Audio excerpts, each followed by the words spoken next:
All right, I'm going to tell you what you're not expecting me to say. I'm profoundly against it. That advert costs £8 million. The John Lewis partnership has lost several £1 million this year. They have made the best part of 4,000 people redundant. And just because they've had a reputation over the years of producing this extremely exaggerated and enjoyable advert, this is not the year to be doing it. I just don't think, just because everybody expects it, the fact remains is they could have had a very much more modest advert, a one-off one that they could have paid very quickly, that isn't going to cost millions of pounds. I mean, this is, in the current climate, I'm very surprised. I know what Dame Sharon White will say, well, if we want to get our sales up, we've got to have the advert. This isn't true.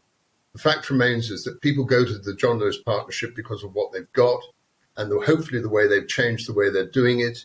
And it won't make the slightest bit of difference whether it's going to be, oh, isn't that cute, looking at their advert.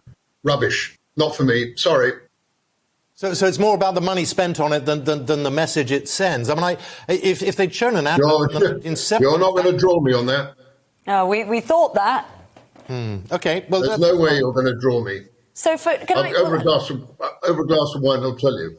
So as a brand, I know that. I know. So as a brand, and you quite rightly said about the job losses, a huge number, the loss of money for John Lewis this last year. Do you think they've lost it? Have they lost the plot, John Lewis?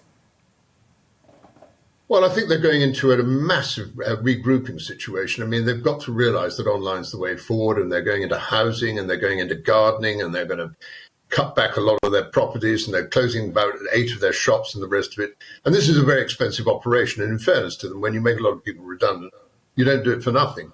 Yeah. So they're going through it. And I just don't feel that this is the time where you should be having grossly exaggerated adverts costing a huge amount of money, which I find for the lovely staff there deeply offensive. Sorry. Yeah.